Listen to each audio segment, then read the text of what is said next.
Welcome. Today we have a very special guest with us on this special edition of the Real in Motion podcast. Cinematographer and the great Fabian Wagner, who has worked on Game of Thrones and, of course, Zack Snyder's Justice League. Thank Overlord. you so much for Overlord, obviously. But I and a lot of crap as well.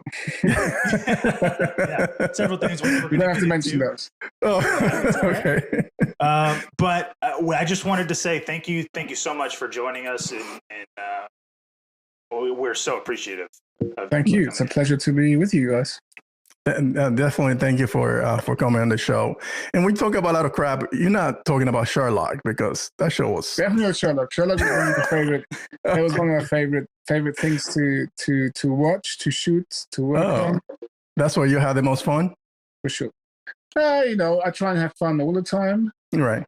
But Sherlock was certainly, that was. That was personally, it was a great experience. It was.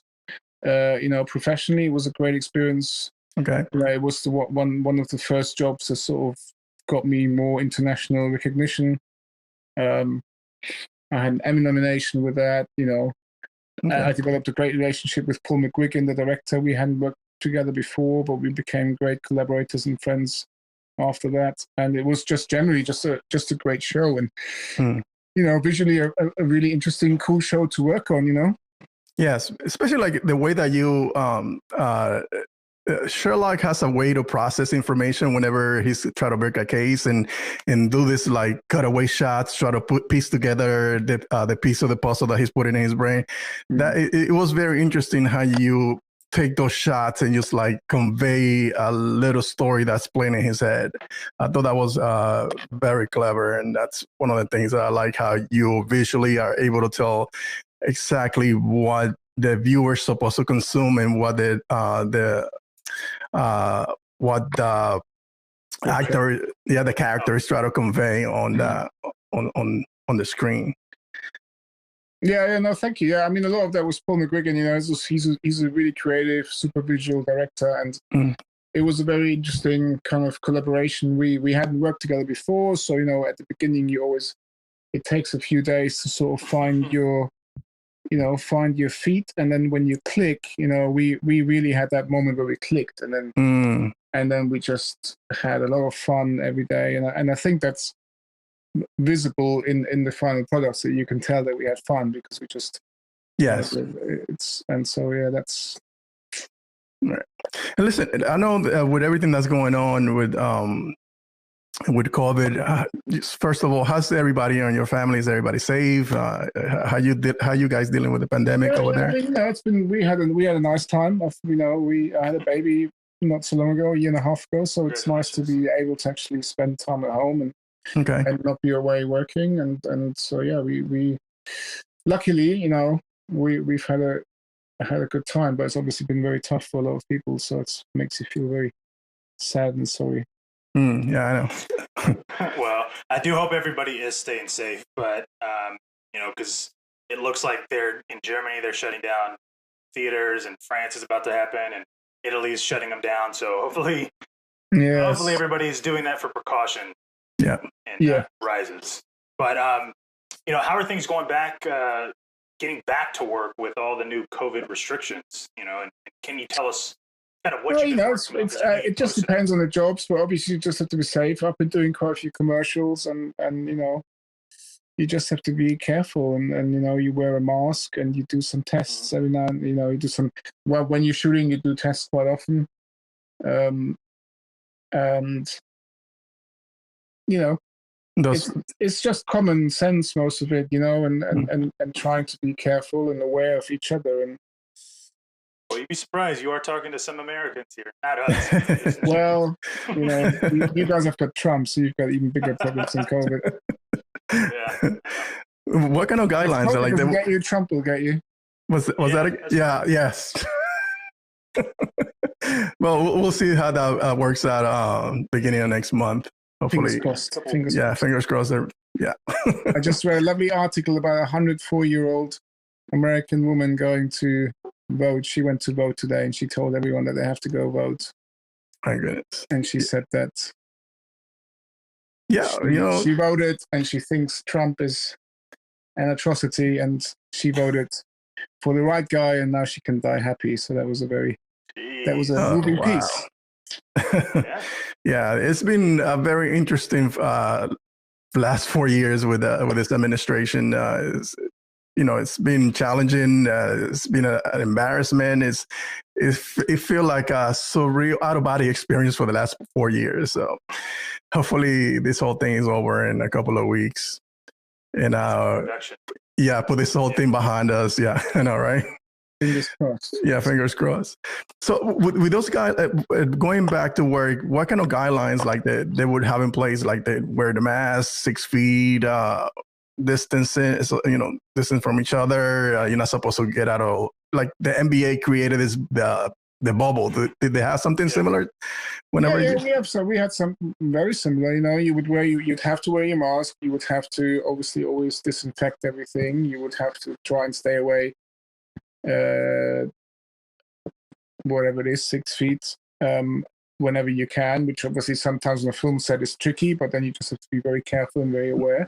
And that was it. And everybody was very, very, and then we got tested all the time. So everybody was just very cautious and aware. So everything worked out fine. Everybody was safe. And well, that's good. My next question actually is, how much work, because obviously with this whole thing, it just kind of stopped everything, but do you have any currently any work in like kind of just waiting on hold due to this pandemic? I did. There was a job that I was going to start in February, which then obviously got put on hold. But I'm actually decided now not to do that anymore. They might start back up at some point, but they're not sure yet. So, do they know you're not doing it? Yeah. No. Oh, okay. See, as soon as I just made that decision, I obviously told them. But no, it's been fairly. It's obviously not been as busy as usual, and it's been slower because of that. But yeah, I've been doing quite a few commercials, and like I said, I don't really want to do too much right now anyway, because I'm enjoying the time with the baby, and so that's good. And I don't want to travel right now. I don't want to be away from family too much or too long, because if anything should happen, it's going to be hard to get back. So I'm just very aware of those things. Yeah, I would definitely advise against that. But enough about this COVID. I don't want this to turn into the COVID show. So let's get into something a little bit more uplifting, because this year has been already, it's been terrible. Hopefully things. Yes. Yeah. So hopefully next year is much better. But so let's try. Now I did notice from about 2008 to 2013 in your career, you had several shows and shorts you were working on. Then in 2014, you worked on your first episode of Game of Thrones. So how did you get started, and which one was considered your big break? Well, in a career like this, you've got many little breaks. I think there isn't essentially one big break. I mean, obviously some people have that. That certainly didn't happen for me. But I just, I worked on, I worked in TV for quite a long time. Did that for several years, and then I reckon my first kind of biggish break came with Sherlock, like I said, because that kind of opened me up. Okay. More international productions, and that was also one of the reasons why I got Game of Thrones, because David and Dan, the showrunners, they were really big fans of Thrones, and I remember I was shooting in Canada. I think it was Toronto or Vancouver. I think it was Vancouver at the time, and I was doing a pilot in pilot season, and I had a phone call from my agent saying that David and Dan would like to have a chat with me about joining the show, and I hadn't actually seen the show before. Not like, I had seen bits, but I hadn't seen the whole show. Okay. But I obviously knew that it was it was a good show, and I heard lots about it, especially about the visual aspect of it. And so I had that interview, I had that chat with them, which lasted not more than 10 minutes. And at the end of it, they said, "Look, man, we'd love you to come and do a couple of episodes." And I was like, "Yeah, great." And then that was it. And then till then, I didn't know what I got myself into. And then I started watching, then I became a fan, first of all, because I started to watch, obviously, season 1 to 3. Okay. Just to get myself up to speed. And then I started to work on the show, and that was it. And thankfully, the boys were, and everyone, producers and everyone HBO, was happy with what I did and invited me back every season. Nice. So how does that come about? Whenever they bring you in for a show like this or this magnitude, did they heard about your work, then they bring you in, or do you have to bring a resume? Is this like what's the typical process for something like this? Because to me, I'm trying to picture that having this conversation. Hey, by the way, I seen some of your work. We'd like you to come in. So but at the same time, they want you to pitch what you can bring to the table for the show. So can you elaborate a little bit how that process actually is? Yeah, sure. I mean, it's obviously much more unconventional than doing a normal job interview. I think a lot of the, you get your job offers through many various ways. One obviously is directors that you worked with before. So I've got quite a few directors who I've worked with in the past who, hopefully, I mean, because they call me back, they like working with me and vice versa. So, they know me. So when they do something they think I would be good for, they call me up. So that's one way. Then you've got producers, obviously, who you work with, or people you get recommended to, who call you up, and then and so it's a combination of all of those things. So, David and Dan obviously liked. I think they particularly liked Scandal in Belgravia. Even though obviously visually that show is completely different to Game of Thrones, but they were drawn to that what we did then, what I did there cinematically. So they said, look, this might be an interesting,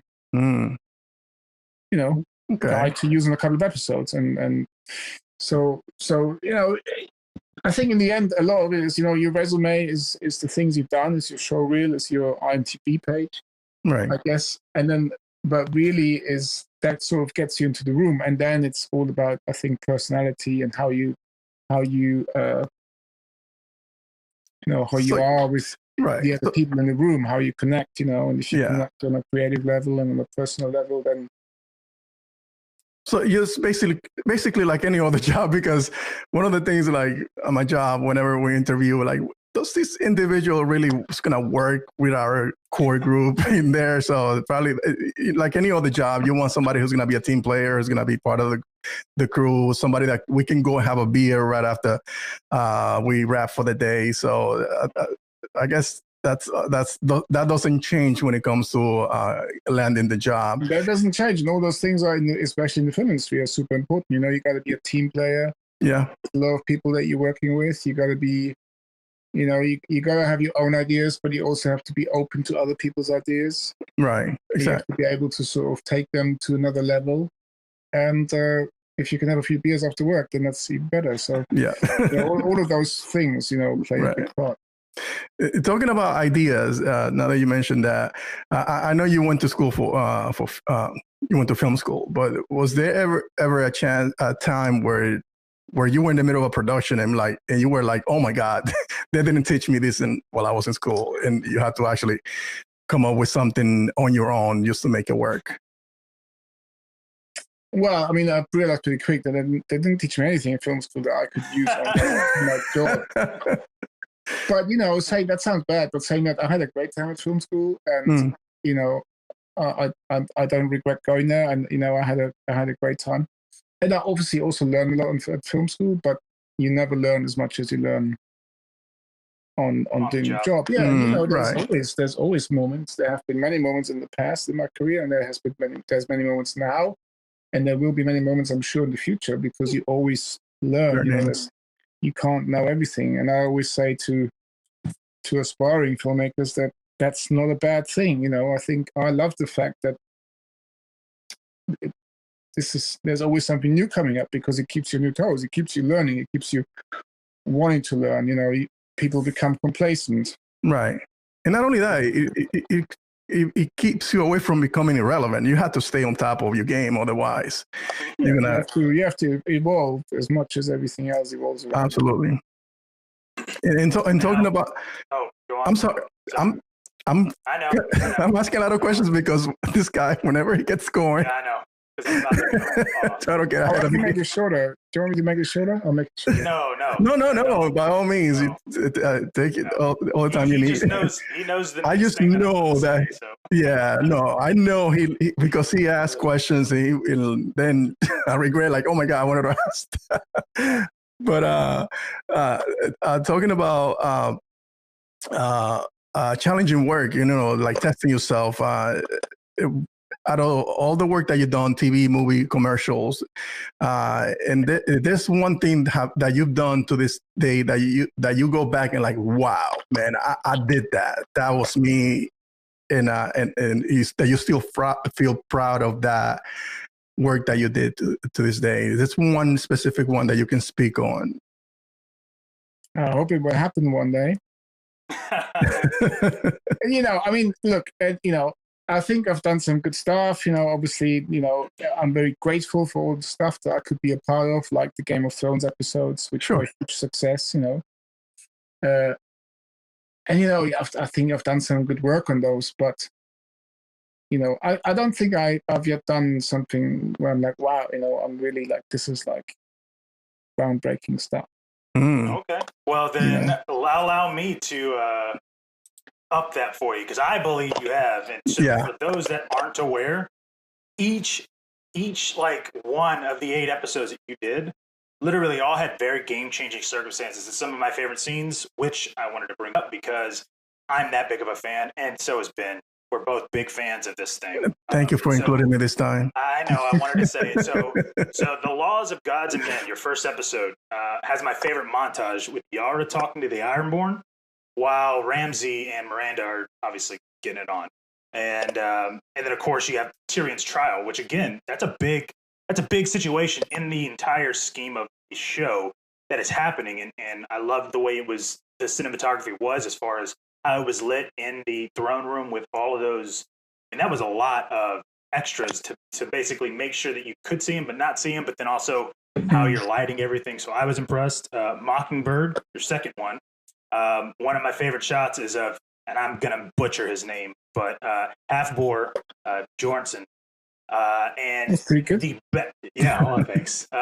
And the way you shot him, or the way you actually framed him with the sunlight and as his backlight, I was like, dude, he looks massive. And then we get to Peter killing Lysa, which I was like, dang, dude. So those are your first 2 episodes. Like, those are your 2 episodes you worked with. And I was like, okay. They were small ones. Well, I mean, small ones, technically. I guess that's maybe is relative, right? Small ones, because after that, right, that comes to The Gift, which your first time working with Miguel Sapochnik, which from that moment, you only worked with Miguel, which I will get to after this because I'm building up to my question if you couldn't tell. But The Gift, obviously having Master Aemon pass and Tyrion meeting Dany for the first time. Again, another integral moment of having something involving Tyrion, which I think is, if you couldn't tell, I feel like they were not using you, but they were using your skills to, I guess, utilize these big moments that are kind of happening with certain characters, because that's how I felt. And then after that, it's Hard Home. Like, this is your 4th episode now. All of a sudden, we're getting hard. We're about to start going into a stretch where it's like unbelievable, right? So Hard Home, and you did the iconic Night King shot, like the arms raised.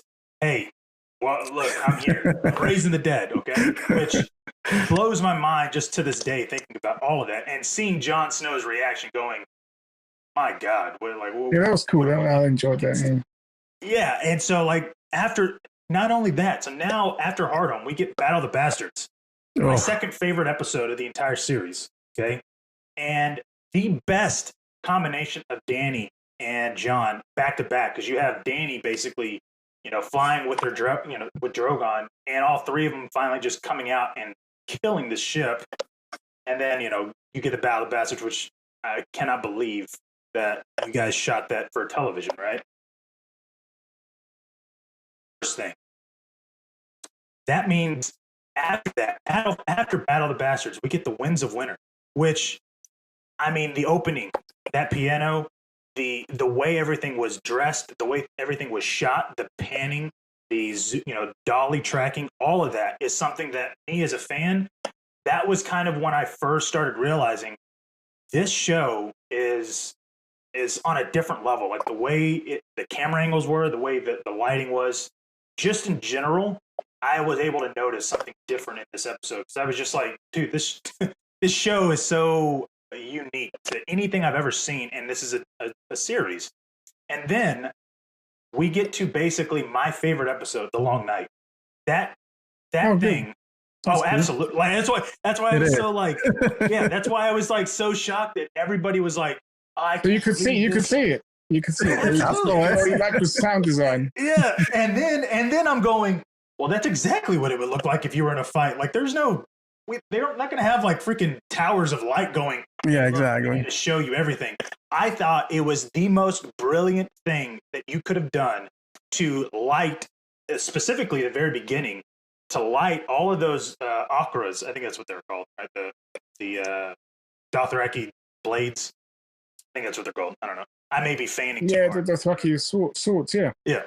When those lit, and then now we're having them rush, like just seeing all of the way that the battle was going and the lighting, and then to have basically your entire orange. I don't know. I was always thinking it was like a Blade Runner type thing of orange lighting for the fire in the background. That episode alone right there was the pivotal like episode that I felt like was the best episode in all of the 8 seasons. So thank you so much for shooting that. And then of course you did the bells again with Miguel Sapochnik. My daughter's favorite episode. She absolutely loves that episode. She watches it a lot.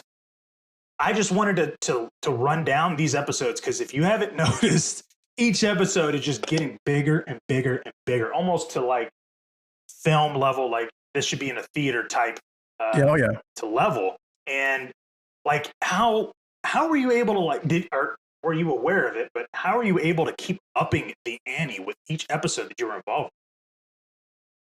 in? Well, first of all, thank you for that rundown. I forgot some of it. You could tell he's a little bit obsessive. Yeah. You know, I mean, obviously that's not down to me. That's down to a lot of things, and there's a lot of people involved to make. I mean, first of all, the great thing with Game of Thrones is that you've got really well-written episodes. You know, it's well-written stuff. Then you've got great actors to act. You know. So you've got already two of the main, like two of the biggest, most important ingredients that you can have for making a good show. You already have them, and so then you have HBO and David and Dan and all the production who understand that they really want to make something that's visually interesting, maybe groundbreaking, maybe something that's really right for the show, and so. All these things come together. And then you've got a brilliant crew, you know, a lot of great people working on this show. And when all of that comes together and everything works out, then you get really good episodes. And then you also get the chance to up it every time you come back. You know, David and Dan always pushed it. You know, after season 4, they called me up for season 5 and they said, we want you to do Hard Home. Hard Home's going to be big. I was like, great. I didn't really know what was going to be big, what big was going to be, but I was like, great, okay, looking forward to it. And then I came there, I read it. We suddenly built this village in a quarry outside of Belfast, and I was like, okay, shit, man, this is big. I met Miguel, Miguel and I had we kicked off our relationship really quickly. We became great friends very quickly and very good collaborators. And so that made this whole thing a lot easier. And we made Hard Home, and we just thought, they want to make this big, let's make it even bigger than what they wanted. And so we did. And then when they came to us that year and said, look, guys, we want you to come back because we've got this big episode next year, which is going to be called Battle of the Bastards, we said, okay, great, let's come back. We didn't know how big it was going to be. When I came back and I read the episode, I was like, shit, this is huge, And so you just... it's sort of a natural, it evolves naturally, and it's great. And it's only possible because they want you to do it. They want you to go all out. They want to come up with all these ideas and crazy stuff to make this work. And you've got someone like Miguel who we're very much on the same wavelength. So we sort of push each other up and be like, okay, let's do this. No, let's go there. Let's do, and it's great fun. And so I'm just a little cog in the whole thing, but I'm very proud to be a part of it. And then, obviously I couldn't come back for season 7 because I was doing JL, and Mig and I were saying they want us to come back, but we're only going to come back together. And so they said, okay, well, you'll definitely have to come back for season 8 then. And we were like, of course, we would love to come back for season 8. And that's what we did. We are so glad that you came back for season 8, because it's chills. Specifically because those two shows, like, again, I know, I'm not one to bring up any kind of negativity as far as just in general. Like, I know some people had issues with season 8. For me, I was like, look, visually, it is what it is. Like, what am I going to do? Am I going to sit there and recreate another season 8? No, I couldn't do that, because guess what? I didn't create Game of Thrones. Like, that's what I was like. I had all these issues with people kind of getting upset. I'm like, dude, all of this stuff was going to happen. Sure, it happened in a little quicker than you had planned, but dude, this is a 10-year episode, or 10-year like saga. Like, so it wasn't going to keep going for another 20 years. Like, they had to like condense it. I think that they did it in a brilliant way. And again, like I said, who would have thought that The Long Night would have been my favorite episode? Because I'm glad. Before any controversy or any of that, I was like, I would love to see that kind of go down, like with the Army of the Dead, and kind of how this is going to shape out. And so then seeing it all play out, I remember like the first time I watched it, it went by so fast that by the time you see, spoiler alert, Melisandre like just fall down, I was like, dude, I cannot believe it just happened. Like, all of that just happened. And I mean, no, I'm glad. Look, I always say to people, the thing is, you can't please everyone. There's a lot of people. There's a lot of people. You can't please everyone, and it wouldn't be the show that it is. Nothing would be what it is if you pleased everyone. If everybody would love it. So there's nothing you can do. And I always say to people, I would never judge what they've done, because I'm not clever enough to actually develop a show, make a show successful for 8 seasons the way that they've made Game of Thrones successful. They've made the biggest, the most successful, the most loaded television show ever, with some of the biggest set pieces ever done. And how can I criticize that? You can't. So whether you like it or not, it is what it is. There you go. Yeah. What's funny that you say that. Oh, sorry. I was going to say, I was going to ask one thing, just real quick. Okay.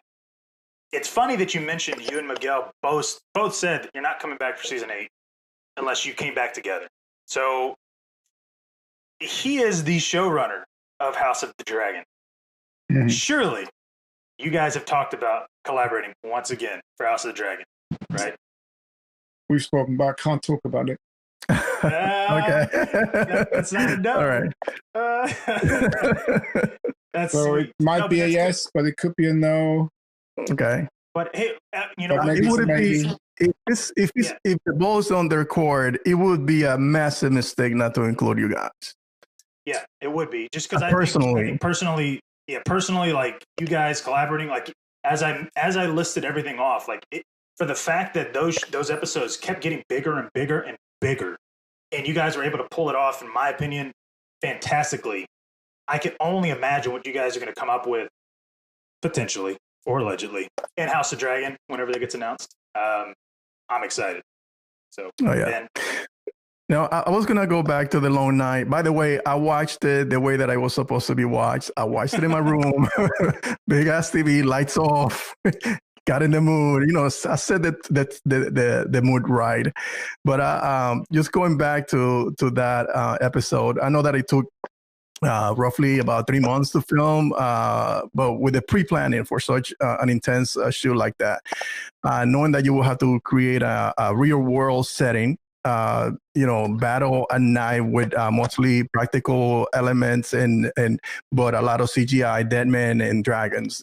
How was the pre-planning? How was the pre-planning for that? Yeah. I mean, it was just like that. It, anytime you do something of that scale, I mean, we had, I don't know, 250, 300 extras every night. We had, 60 horses. We had special effects, visual effects, you know, actors, all of that stuff. So you just have to plan everything meticulously as much as you can to a certain level, but also knowing that when it comes to it, you can be flexible enough to change everything around, because you realize, actually, when you turn up on a set with some actors and they rehearse a scene, suddenly you realize everything I've planned for the last 2 months, actually doing something totally different is much better. So let's change it all around.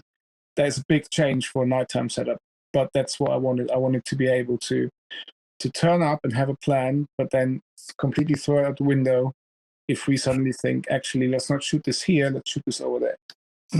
And so for that, that needs to, that is not so easy. But other than that, it's just communication, as it always is. It's communicating with, first Miguel and I sat down and we dissected the script for ages.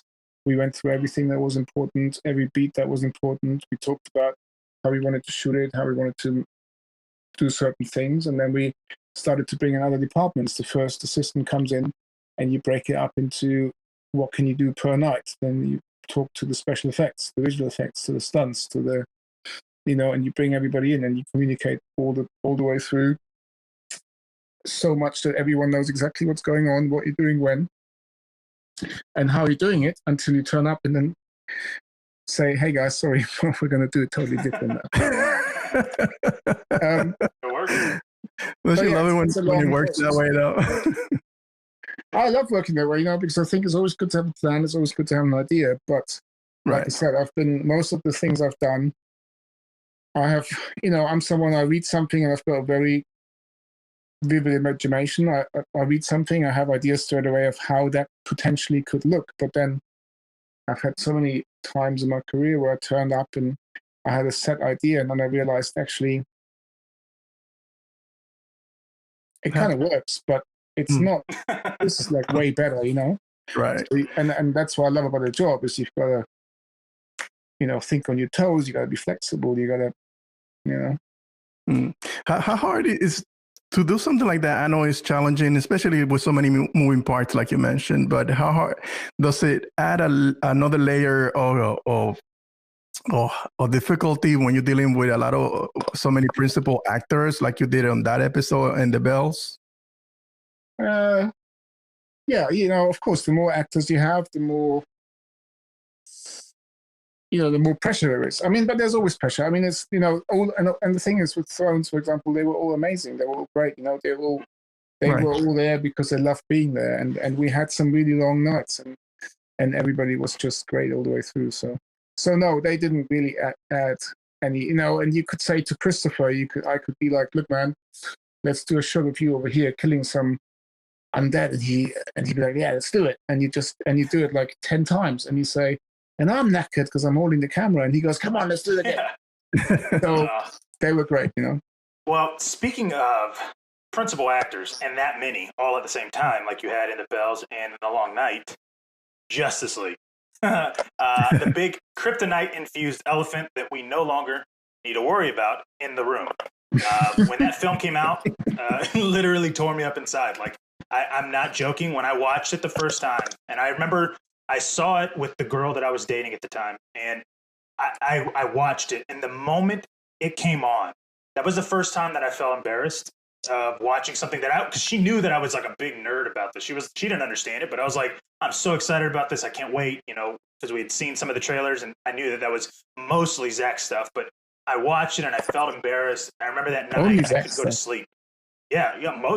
Well, the beginning of it, and then after. Well, the first three trailers were just second. Right. And then they started kind of tweaking some things, and I was noticing it. But like, I went to bed, or I didn't even go to bed that night. I was laying down and I was staring up at the ceiling, and it was like I went to the 11 o'clock showing or whatever. So by the time we got out 2 hours later, it was like 1:30, and I'm laying down in bed, and she's asleep. And I'm looking up at the ceiling, and the only thing I did was just like I made that noise. And she was like, "Well, you're still up?" And I was like, "Yeah." She was like, "Well, why? What's wrong?" And I said, It's really nothing. Don't." And she was like, No. Just talk to me a little bit." And I was like, "I mean, it's not that big of a deal." And she was like, "Please, we just talk to me about it." I was like, "Yeah, you know what? And then you The talked movie until that I 7 just in the saw, morning. and I just went off because of everything that was shown in the trailers from the movie, and I needed to get it out." And she was like, "Oh, that's what it is." And so after that moment, after that day, and I'm not joking, I became devoted to finding out as much as I could about everything in front of and behind the camera. I mean, I even went about studying the actual film to dissect it. How much footage was Zack's? How much was Whedon's? I came up with a figure, roughly 55 minutes, being total footage from principal photography. A few weeks ago, my co-host, Ben, he and I got into a little heated battle, a fake one, but it was about your comments of 10% footage being in the theatrical cut. Now, we both came to the conclusion that you probably meant about 10% because it's just an aberrant number. Like it's not like you were sitting there with a calculator going, "Yeah, all right, there's another percentage. Here's another." It was just there. But that 10% footage was kind of came out from the 5-hour assembly cut that Zack had shot, which would equate to roughly about 30 minutes if you were, kind of looking at it. Now, Zack has gone on record saying he hasn't seen the film. Whether that's true or not, I mean, I can only imagine probably is. But he's thinking that about 25%. But now that we're getting this film, now that we're getting Justice League, now we're getting Zack Snyder's Justice League, what kind of vindication are you feeling right now? Well, I mean, first of all, I just feel super happy for Zack, because, the one thing I always wanted and the one thing that's always the terrible thing was that he couldn't finish the movie that he started. Zack is an amazing filmmaker. He's a lovely guy. He's one of the nicest people I've ever worked with and met. And so for me, it was always, I just want Zack to finish the film his way. And obviously he couldn't because of that terrible tragedy that happened. And which is why things went the way they went. And Zack did the right thing. He left the movie because he had to be there for his family. And so I think I deeply respect all of that. So the fact that he now gets to finish his film is all down to the fans. And that is the second thing that makes me so fucking proud and happy is because I don't think that's ever happened in film history before. No.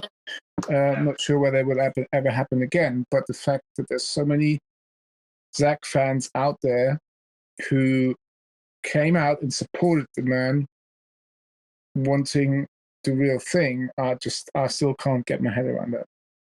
And the fact that they actually eventually gave in and said, okay, we're going to give Zack his movie. So those are the two things that I'm most happy about, and those are the two things that I'm most proud of because I just think that's incredible.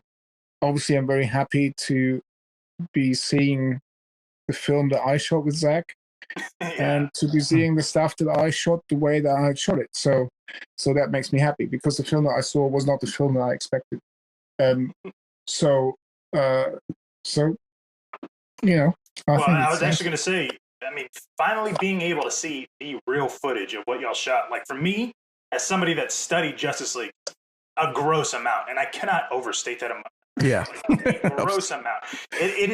Nobody should have been subjugated to what I did, but I did it because it affected me so much. Like it was something different, and that it's something I had never experienced. So I was like, I'm going to do this, and I'm going to do because I felt cheated, and I felt like the studio. I'm not going to talk bad or have you even say anything about it, but I just felt like the studio was like playing on the fact that I was a Snyder fan, and they were basically pulling the sheepskin or whatever over my eyes. They were like, we don't care. We're just going to do whatever we want. And they gave me a 2-hour nothing film that felt devoid of anything. So I was like, no, not me, not me personally. That's not how I am. So I hit the Reddit boards. I hit everything. It's actually the reason why I even joined Real in Motion or Real Anarchy, which is our website, why we even started doing this podcast and why we even did like certain things and how we were able to even get Zack on the show, because all of this stuff happened because of 2017 and that film that wasn't supposed to happen. And it's interesting to me, and so that's like finally like being able to see the footage that you guys actually shot and actually were a part of.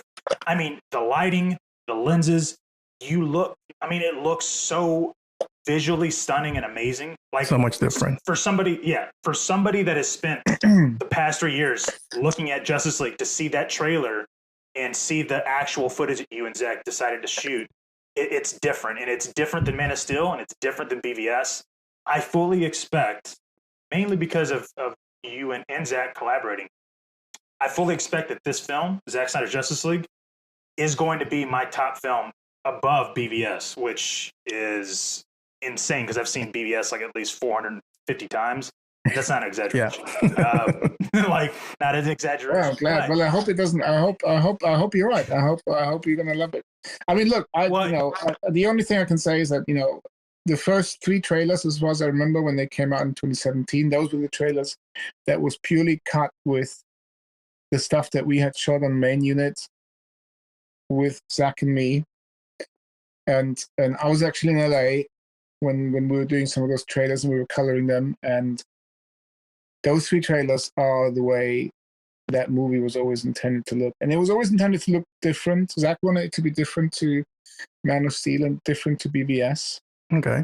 So that was an intention. But obviously, I always wanted to keep the Zack Snyder tone and the Zack Snyder world, alive. And I love Zack and his previous work. So, and Zack was always very happy with that. So, and that's the way it was. So the final film was unfortunately very different to those, and so. Oh, yeah. Now, but hey, we're now going to see Zach's version, which is great. Yeah, I was going to say. So the trailer that we got on DC Fandom, had seen the trailer before, or had Zach shown you that trailer? Because obviously, you said he cut that in 2018, like before San Diego Comic-Con. Oh, you mean the one that he's just shown this year? Yes. Yeah, the one that we got like a few months ago. No, I hadn't seen that particular trailer before, but obviously that was all the footage that we shot. Yeah. And we had worked on some of that stuff in 2016, 17. Yeah. So that was the first time. That was the first time you've seen the VFX completed. That was the first time I saw VFX completed on some of that stuff. Yeah. What were your feelings about seeing that to completion? Well, I mean, I was just, I guess, like a lot of other people. I was like, "Fuck, this is the stuff that we've shot, and this is the stuff how Zach always said he wanted it to be." Mm. So, okay. I mean, that's how I felt. Like, believe me, like as soon as I saw it, I was like, "Oh my goodness!" Now, to add to that, the way it was shot, some fans have noticed that the frames were squared, right? Because this is a 1:3:3, or at least that's what it was, the way it was originally shot. And some other frames had squared edges, and some of them had round edges. Was that meant to be shown that way, or was that the vignette effect kind of like happening on certain? I think that would just be vignetting.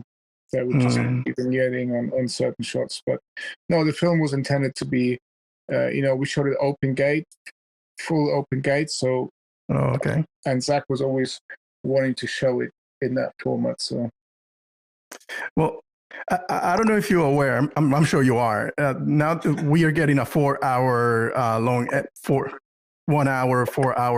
episodes. So 4-hour long episode. Yeah. Well, yeah. So how does it feel knowing that not only all the footage that is being shot, that you shot, is being used, but even more because there's some stuff that's being added to what you already completed during the production of this movie? Well, yeah, I mean, we shot so much stuff. We were shooting for 125 days. We shot a ton of stuff that wasn't in the theatrical version. So there's a lot of stuff that Zach can do to fill those 4 hours. I mean, I've always said that Zach's films are long because there's a reason for it. Because Zach takes the time that it needs to tell his stories, and yeah, because that's why they're good. It was the 214 that he had, and of course he's going to add to complete the entire 4 hours, so they can have 4 chapters, 1 hour each.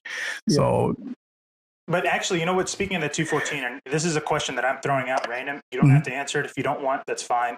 But So we know that 214 cut was technically compromised. Did Zack shoot?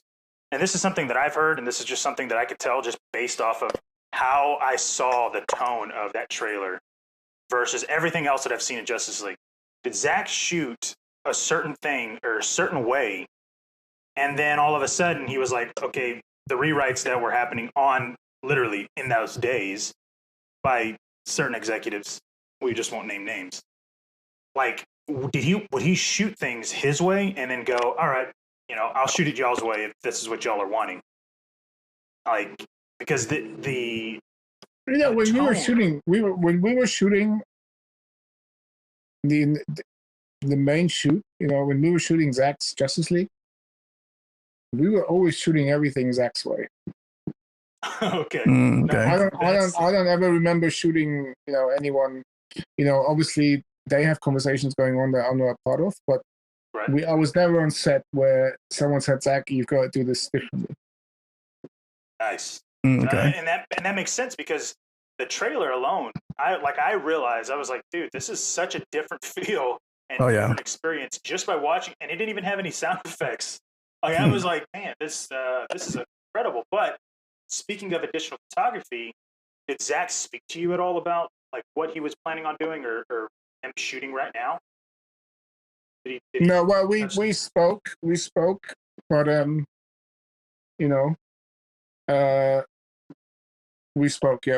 so long ago. Oh, okay. Well, okay. I feel like you're going. That's all I can say. Okay. Did he speak to you about a season 2? No, well, he mentioned that 4 years ago before we started shooting. Oh, okay. Justice League. He already told me about what he would love to do in the second part. Oh, okay. Oh, exclusive. Interesting. Do you can you elaborate on that, or you want to skip that? It's all up to you. No, I mean, there's nothing. I can't really talk about that. But he's very into this whole universe, and he loves it, and he knows the characters very well, and he has a whole master plan. And so before when we were prepping Justice League, he was already telling me about how he would love to evolve the whole thing. Okay, so the recent conversation you had was to the tail end of that initial conversation. Well, I can't tell you. I'll try. No, you can try. I'm not gonna. No spoilers, no nothing. Okay.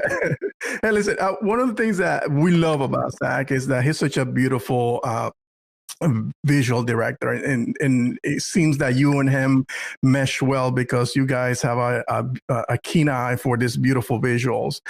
And while working with him, did he ever ask you to do something that in your mind you said like, oh my God, this is crazy, I don't know how I'm gonna do this? The amazing thing about Zack is, and I was shit scared. I never thought I would get this job. I went to the interview with Zack, and I said to him, Zack, it's really cool to be here and great to meet you, but I really don't know what I'm doing here. So I never expected him to want me to come and do this job, but we had a great conversation, and a few weeks later he called me up and said, I'd love you to come and do this. And so I was really blown away by that. And I just loved working with Zack. And, he's a super visual guy. He's got an amazing eye. He's got amazing ideas. And, I was surprised every day because he not once told me, oh no, you got to change this. I'm not sure about this. He was just always happy. And we had a great, we had a great time. So it was. He looks like a happy guy. Like when because he was with us a couple of weeks back, and his aura, his personality, just like it was just so endearing to you speak to him. He's endearing. He's infatuating. Like he's like literally, you just wanna I mean, I never had. Like I said, I always try and have a good time, but with him, it was just so much fun every day. You know, and he's just the nicest guy. You know, he talks to everybody no matter who you are. You know, and he is just incredible, and he just knows the characters so well. And yeah, it's, you know, for me it was just like a dream. I still sometimes can't believe it. So how did you convince him to use actual 2 cameras? Because I know that was something that he has never done before. Like that's, you know, like how was that pitched? Well, you know, it was funny because obviously I knew that he would shoot 1 camera, and I said to him, look, like, you know, I actually love shooting 2 cameras. I've been shooting 2 cameras pretty much all my life, and if you don't mind, you know, I could get my focus puller. I've got a focus puller called Jamie Phillips, who's been with me on a lot of stuff in the last 12 years. He's an amazing focus puller and a great friend of mine. And I said, look, I would take him on the big camera with me, and if I see anything, you know, we'll set up the main shot. And if I see anything that I think would work with a second camera, I'll show you. I'll set it up and I'll show you. And if you like it, we'll shoot it. If you don't like it, we won't. And then, you know, he said, okay, let's try it. And then so, you know, I expected us to maybe shoot like, I don't know, 1 shot a day or whatever. And but I'm always looking for these other options. And so really quickly we just got into a 2-camera thing, and I think it worked very well. Well, it did, and this is the one thing I wanted to really learn on, and you can use whatever terms you would like. It doesn't, like, if I have to, don't feel like you have to describe or give me a definition of everything, because I'm going to just love to hear the answer, and if I have to, I'll figure out the definitions. But one of the things I wanted to learn about was the 35 millimeter and 75 millimeter camera rig that you and Zach built. Like, coming up with such an insane idea is one thing, but implementing it is to work, and to work so brilliantly is a different thing. So, but that's just Zach, right? That is Zach. It's just so cool. You know, he was sitting there. He said, "I want to shoot the scene with, like, I just want to shoot something different. I want to do it differently. What can we do?" And you think, this is crazy, man. But no, actually, you know, it's possible, and it's not that crazy, but it is crazy. And yeah, let's fucking do it. And that's one of the great things about him, is that he's just like, come on, let's try and do this. Let's try and make this work. Well, that's what I was going to say. So how does it feel? Because at the moment I saw how y'all were doing that and what y'all came up with, I was like, oh my goodness, like I hadn't seen something like that. And knowing that it was going to be, you know, one part was going to be tracking it, and all of a sudden you'd be zooming in and it'd be seamless. And it reminded me of what Larry Fong did with Zach with the 300 shoot. And so, like, how does it feel that you're going to be up there in another iconic visual of a Zack Snyder film similar to Fong in 300? Because that's what this is going to be. Like, I mean, I hope you're right, because that would be awesome to be up there with those guys. Because Larry is like an awesome DP, and I'm a big fan of his stuff. But yeah, I can't wait to see it finished, because I haven't seen it finished yet. So I'm very looking forward to that. But it was great to shoot it, and I know it's going to work. I know Zach is going to make it work, so I know it's going to work. But yeah, it was just one of those moments where you think, you know, he has so much energy and so much love for filmmaking and so much love for the DC universe. It's just, so you just put those all together and you come up with the stuff that Zach does, you know.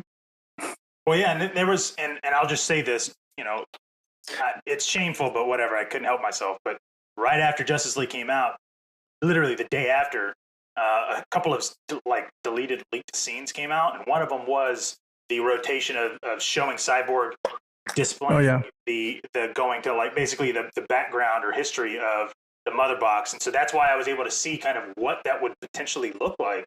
And so, like, for me in my head, I'm going, okay, well, we know Bruce is sitting there watching or looking at the hologram of Superman, and we know that they're going to be talking and kind of discussing not only the origin of the mother box, but Cyborg's origin.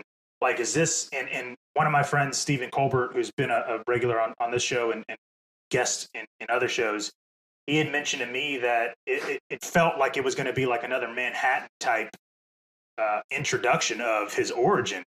And that would blow me away. And that's why I'm saying, like, I feel like this scene is going to be something where people are going to go, oh my goodness, like I wasn't expecting this to like happen that way. Good. So, yeah. So just whether that happens or not, because even if I were to ask you, you'd be like, no, I can't answer because. But I was going to ask you about something else other than Zack. What was your experience working with Chris Terrio, the writer? Like, was there my experience was great. My experience was great. I saw Chris obviously quite a few times. He was on set. Did you two collaborated on anything involving how Justice League and the aesthetic would feel with you, Chris, and Zack? Yeah, I'm sure we talked about that at some point. Yeah, I'm sure we did. Yeah. Man, gosh. Yeah. Good, dude. Like, you can't even just give us any details. I know. Dang, man. I don't give anything. That was that was a good one too, because I was like, nah, that should be good. That'll get passed. No. Okay. On to the next one, Ben. Yeah, no. One thing that I wanted to ask, as a DP, do you study your peers? Their work, and how do they do their works? In order to create something different. If not, what would you do to keep your work fresh and different from other DPs out there? Do you have any advice for anyone who wants to get in cinematography? Well, yeah, I don't think it's ever a good idea to try and compare yourself with other people. Right. I mean, there's so many amazing DPs out there. Right. There's so many amazing films, amazing looking films. There's so many great films that look bad. There's so many bad films that look amazing. So it's a very blurry line sometimes. I think the best thing that you can do, and that's something that I've always stuck to myself, and is just try and do your own way. Obviously, I get inspired all the time. I watch some films and I get inspired by certain shots, by certain lighting setups, by certain moods that I see. That inspires you. You think like, wow, this looks really awesome. How can I incorporate that into what I'm doing next, or how can I take that and make that more mine or so.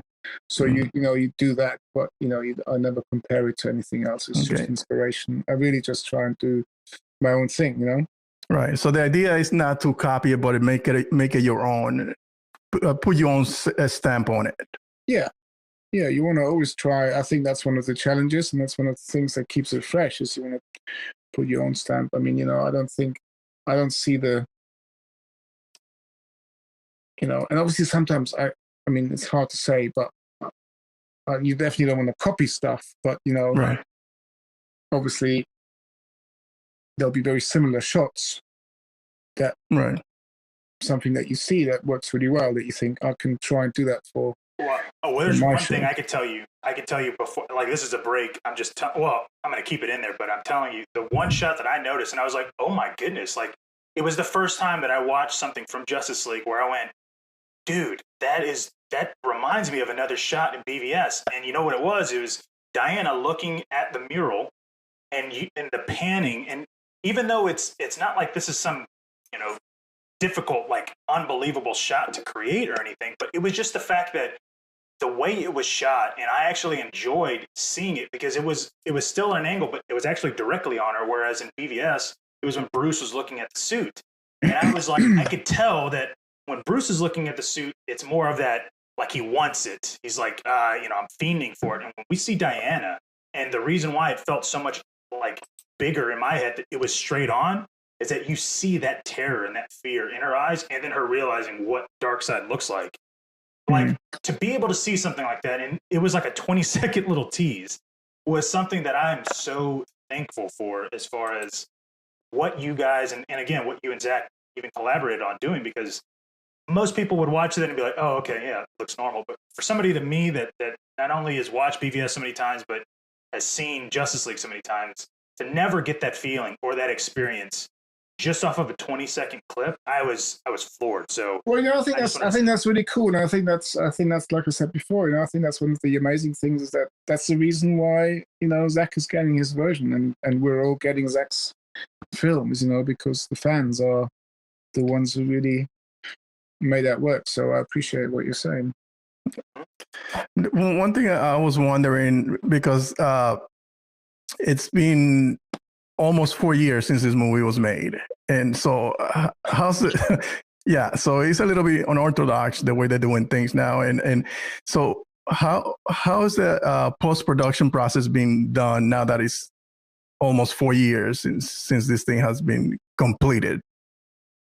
Well, not completed because they did some additional stuff, but do you have any idea how that process is going? Well, they're working on it right now. You know, they've been obviously everything that got stopped back then, they've been picking back up. Obviously, Zack has had his cut for a long time. You know, so they just pick it all up. They pick up the visual effects. They pick up everything else. We're going to do a color grade at some point. And then, pardon me, they finished the movie the way Zack would have done it in 2017. It's incredible. Now, one thing, the plan was always meant to have Superman have his black suit in post-production. Okay. Was there any other ideas that you and Zack, and this is something that me and you kind of mentioned a little bit, but was there anything that you and Zack had talked about where you were like, you know what, we're going to do it a certain way, but we're going to come up with a different alternative way in post to alleviate anybody kind of worrying about every little thing, if they were? No, nobody has to worry about anything. Nice. Okay. Now, considering this is 4 years later, right? I mean, this is, and technically for you, it's, you know, technically it's going to be 5 years later once it gets released and all that. You know, have you grown work-wise, which I feel like you have, but have you grown work-wise from the point you're at in your life now? And basically, in other words, would you change your approach for how you, you know, approach that work to now? Like, are you looking at anything in a different way going, oh, man, I should have done this, or, oh, man, I could have done this, or just anything in general? That's a great question, and it's something that continuously haunts you, but it's something that I've learned a long time ago to stop doing because I can't turn back the clock.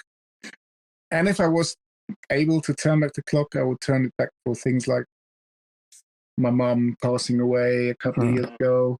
I understand. You know, and stuff like that, you know. So, but no, you know, I always try, and you always evolve. Like I said, you know, you always change. You always learn. I certainly always try and learn as much as I can on everything I do. If I was to do Justice League now, 4 years later, I would certainly, something would be different because I have evolved in those 4 years. I've done things differently. But I never look back, you know, because I did that a lot in my early career, and I always thought, oh shit, man, if I'd done this differently, this would have been so much better. But you soon realize that if you keep doing that, you just, you know, beat yourself up. Yeah, that'd be exactly. So you can only ever do as good as you do when you're doing it. And the best you can hope for is that you learn from the things that you do, and the next time you do them, doing better. You do them a little bit better, you know. So I wonder, something that I was wondering is I know that when BBS came out, or before BBS came out, Zack already had started working on his Justice League idea, and one of the things was the original dark, scary idea that Zack mentioned before BBS came out. How involved were you with that original scary idea? If you are familiar with that, because he had mentioned the scary idea was Lois dying. Oh, I see. Okay. No, I wasn't very familiar with that at the time. That must have been before he actually started prep. Okay. Well, and it was because it was. I don't know if you're familiar with it, but it was whenever he had hosted a charity event in March of 2019.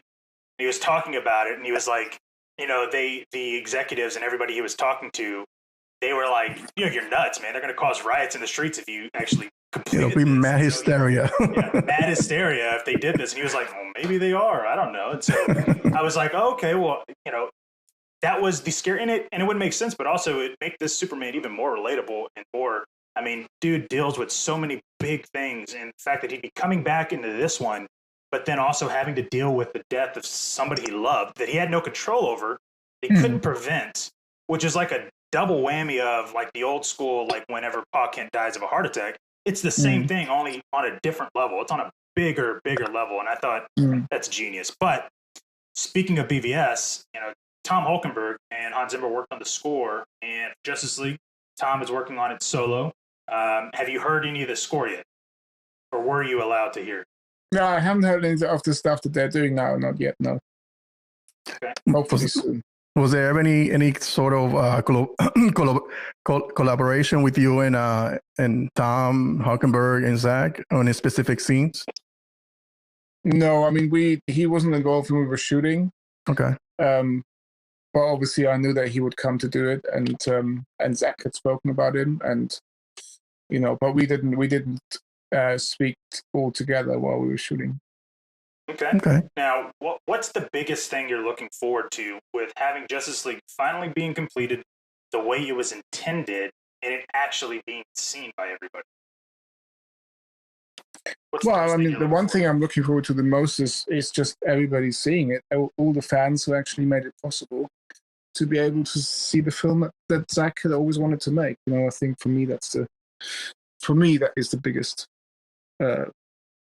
thing, and the one thing I'm really looking forward to. And obviously seeing the film that I shot. Of course, you worked on that for years. I'm sure you want to see that, and we all want to see it as well. Absolutely. Yeah. Is there a specific genre that you haven't worked on where you would like to work in? Is anything specific? Like, okay, I haven't worked in that genre yet, and I want to tap into that and see what I can come up with. Yeah, I would love to. You know, there's a lot of things I haven't done, and there's a lot of things I'd love to do. You know, I love westerns, I love sci-fi. You know, so I would love to at some point do a western. I'd love to do a sci-fi. You know, I love war movies. I mean, it's, you know, I love filmmaking. I love movies in general. So yeah, certainly there's a lot I'd love to do. But on the other hand, I also know, you know, how, you know, I know how lucky I am to be doing the things that I'm doing, and you know, there's a lot of cinematographers, very good cinematographers, and so, you know, it's just one of those. You know, there's a lot of things that I would love to do. But yeah, we'll just see what comes along, really. Well, like I said, I try and grow myself in everything, and everything is always. I love shooting, you know. I love being on set, so see what happens. Well, they're doing Raised by Wolves season 2. That is a major sci-fi. Which yes. I don't know if you've seen that show or not. I haven't seen it yet, but it looks awesome, and I'm looking forward to seeing it. Yeah, it's spectacular. Just so you know. But now with genre, when it comes to genre, it's a funny thing. You know, back in the old days, if you were shooting a Western, which is, I think, something Zack would be a killer in for, if you went into a specific location, you had to go to a certain place. And now with the new technology, made famously by The Mandalorian, which I don't know if you're aware of, but you know, that technology exists, location shooting might be a thing of the past. Like, what are your thoughts of this new way of shooting with gaming engines and LED TVs creating background images for actors now? Like, how is that as a DP? Because that is huge. Because I know Greg Fraser was talking about it. Yeah, I mean, look, I think obviously I know the technology. I've always said for many years to many of my peers that I think our days are dated, and that technology will one day come and catch us up. And then actually this whole COVID crisis has sped it all up. And people were often kind of not laughing at me, but kind of saying, you know, no, it will take longer. It won't take just 10 years or so. But I was always a strong believer that technology is developing incredibly fast, and I think we can see now to a point that is you can do things like The Mandalorian, and it looks amazing. And I don't think it's quite there yet. Right. But in the 21st century, that doesn't mean much, because that could just, you know, 50 years ago, it would have taken 20 years to be there, or maybe 50 years. Now it takes 1 year, 2 years. So I reckon in a couple of years it will be to a standard where it's going to be incredible. And so, yeah, I think it's scary, and it's also enlightening. You know, I think it's an interesting technology. I love location shooting. I love being on location. I love the challenges that locations bring. Right. So I would certainly be sad to see that going. On the other hand, I've done a lot of studio stuff, shooting in the studio. Sure. With green screens, blue screens, gray screens, whatever they are, and soon to be maybe real screens. So, you know, yeah, I enjoy that. I enjoy that too. So, you know, I think you just have to embrace everything as it comes and just make the best out of it. So you don't think this is gonna become a faded memory, or it's gonna evolve? This is. Do you think this is gonna evolve? Yeah. You think this is gonna be the new thing moving forward? It's gonna evolve into something bigger. It's not gonna become like this whole niche thing like it did with 3D. This 3D films. This is gonna be here to stay. It's just gonna continue to evolve and improve upon what's already there. I think so. It's not gonna be like 3D. I think it's gonna be evolving, and it's gonna make, you know, aside from the Corona issue, but no one knows whether we're gonna have to live with that for the future, you know, and no one knows. But obviously, you know, it definitely challenges the classic sort of filmmaking process which is one of the beautiful aspects about filmmaking, is being together in a room with all of those people creating something. So that's being challenged by that. So, you know, whatever helps people, companies to continue making films, they will do. And if technology is there to enable that, then we're going to have to embrace that. I don't think, you know, classic filmmaking will die, but maybe it will become more of a niche. I don't know. You know, I really don't know. It's a strange world we're living in. Now, do you have, and I was going to have been asked this, but I'll ask it just in case, just to make sure. But are there any other future projects with Zack coming up for you? Not currently, but you know, if Zack was ever to call me again, I would jump at it. Let's put it that way. He was amazing to work with, and he's a great guy, and I really enjoyed working with him. So I would love to work with him again. On the other hand, I also know that, you know, Larry has been his DP for a long, long time, and the reason why Larry didn't do Justice League was because he was engaged on a different movie, which is often the way it happens. I mean, you know, it's happened to me many times that I was going to do something with a director and then was not able to do the movie because I was actually still busy in something else. So, all right. But I deeply respect their relationship, and I know that they've been working together for a long time. So, but yes, absolutely. If he ever wanted me to come back and work with him, I definitely would. Well, he likes to keep the same core group, and I think you're now part of that group too. So I can definitely see him working with you again. Hopefully, of course, that is one of our wishes too.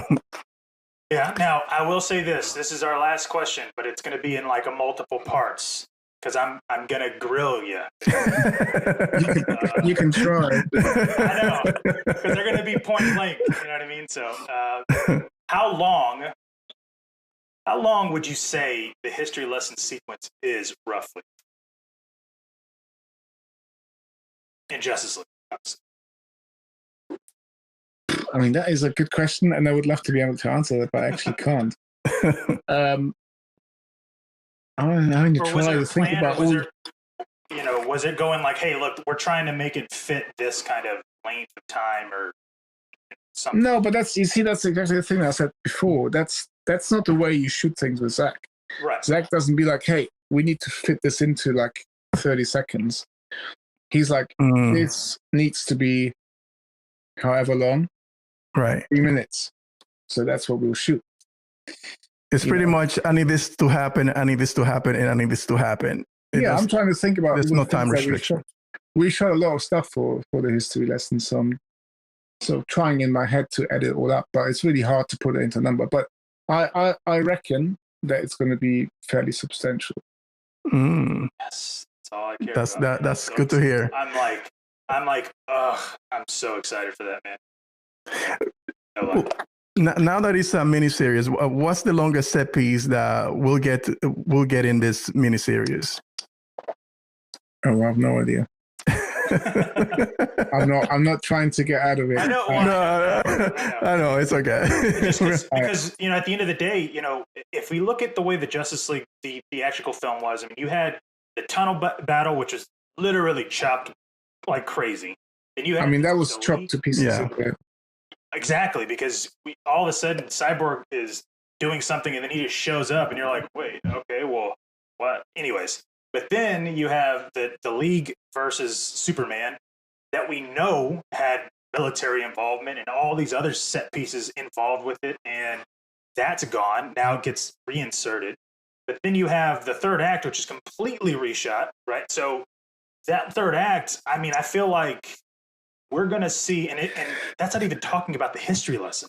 Okay. Mm-hmm. So, or the Mira and Steppenwolf situation, or the Amazon and the, Steppenwolf situation. So when you start to think about all of these set pieces and the length that they were literally cut down to, you're going, dude, we're going to be seeing some amazing things in 4 hours worth of stuff.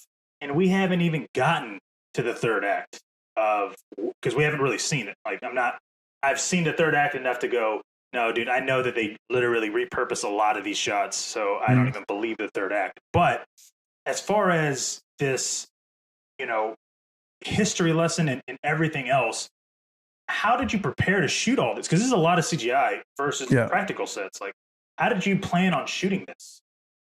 Well, we had some great, again, I mean, this is one of the things that made that job so much fun was, we had Patrick Tatopoulos, who was a designer, who's an amazing designer, who built some amazing sets, some full sets, some half sets that had visual effects extensions. And then you've got John Desjardins, DJ, who's Zack's visual effects supervisor, who's incredible. We got on very well. And, so working with, and then you've got Zack, who just knows what he wants and knows how he wants it. And so we just had a great time working together, and doing all of those visual effects things isn't hard because you kind of, you're in that world, what that world's going to look like. And so speaking about the history lesson in the third act, because I know those two pieces of the movie are VFX heavy. How different, how difficult is to of lighting a VFX heavy sequence in comparison to a practical set? It's the same. It's just different. Oh, I mean, it's just a different approach. I wouldn't say it's any easier or any harder. I think it's about, what makes it hardest for the actors because they have to act to something that's not there. Right. They have to act sometimes to a ball on a green ball on a stick because that's what they're gonna be acting. So that's the really difficult part.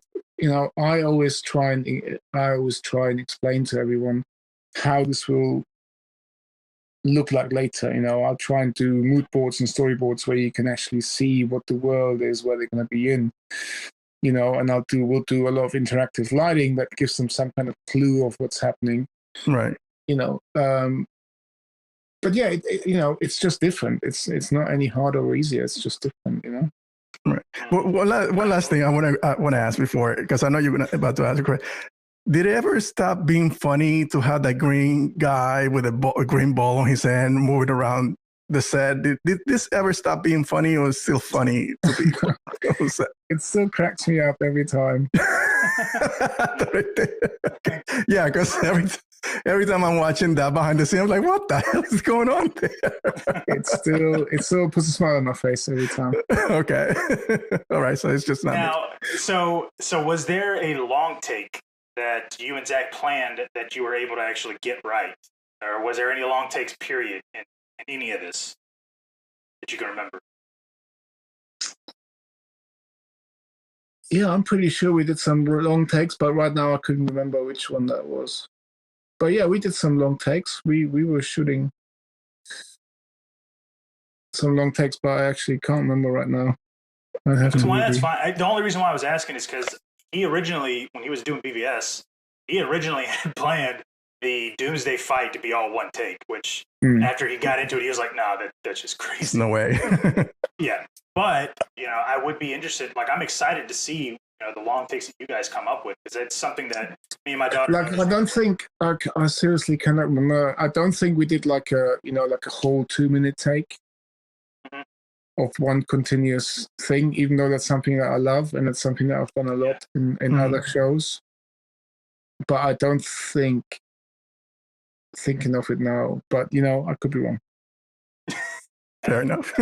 It's okay. It's easily okay, believe me, because we're all excited. I think me and Ben and the fans, like, we are so thankful that you guys are going to be allowed to show the work you guys worked on, because that's like, again, it affected me in a negative way, but then I turned it into basically what we're doing now.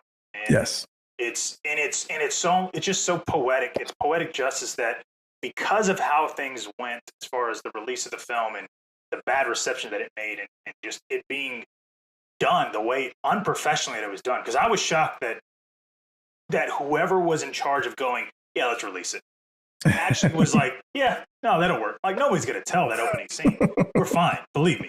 Just hurry up and release it. Like, we're good. Like, in my head, I'm going, I'm not even a studio exec. I would have been embarrassed. I would have been like, you can't release that. Like, that's not even done.